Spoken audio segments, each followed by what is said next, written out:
The ghosts never leave, do they? The mistakes you made, the failures you try to bury, they come back at 2 a.m. whispering, "Remember me." And here's the harsh truth: ignoring them doesn't work. You can't outrun your past, but you can confront it, learn from it, and turn those shadows into teachers. That's what this is about today, facing the ghosts of your past. Not to erase them, not to pretend they didn't happen, but to understand them, to pull the lesson out, and to move forward stronger. Because whether you like it or not, the person you were yesterday is still shaping the person you are today. I used to hate looking back. Every failure felt like a scar I didn't want to see again. The exam I bombed, the job I quit too soon, the friendships I let slip away, all of them haunted me. And for years, I thought the best way to deal with them was to push them down, to never talk about them. But here's the thing: what you bury doesn't disappear, it rots, and eventually it poisons you.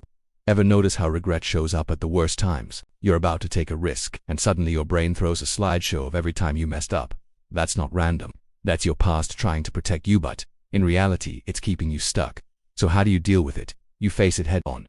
There's a concept in psychology called exposure. The more you expose yourself to something scary, the less power it has over you. Ghosts of the past are no different. When you shine a light on them, they shrink. Let's make this real.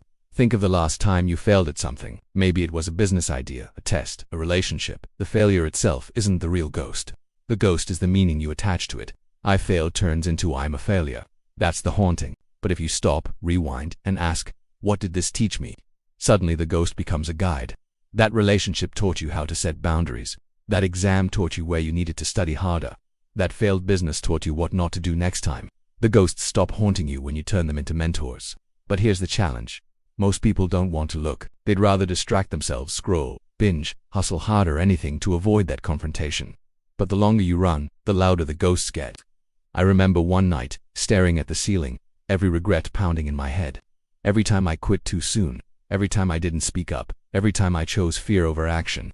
I hated it. But then I asked myself, what if these ghosts aren't here to punish me? What if they're here to remind me who I don't want to be anymore? And that flipped the script.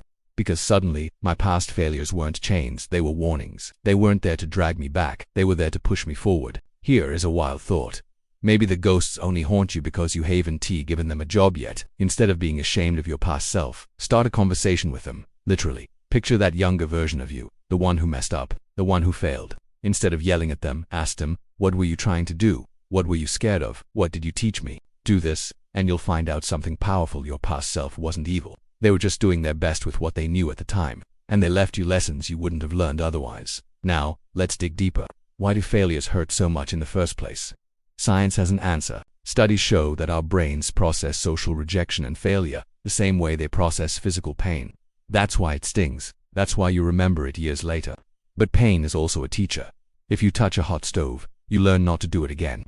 Failure works the same way if you let it. But here's where most people get trapped. They confuse failing at something with being a failure as someone. Big difference. One is feedback, the other is identity. If you start believing I am a failure, the ghosts win. So how do you fight back? You rewrite the story. Instead of saying, I failed my business, say, that business failed, and I learned why. Instead of saying, I ruined that relationship, say, that relationship taught me what I need to work on. Instead of saying, I wasted years, say, those years gave me clarity I couldn't get any other way. That's not sugarcoating, it's reframing. It's shifting from victim to student. Here's the climax. The ghosts aren't here to destroy you. They're here to test you, to see if you're ready to own your story instead of running from it. And once you do, something magical happens. The shame disappears, the regret fades, and in its place, you feel lighter, stronger, more focused. Because now, when you look back, you don't see a graveyard of failures. You see a trail of lessons that led you here. And here's the summary. The past doesn't vanish.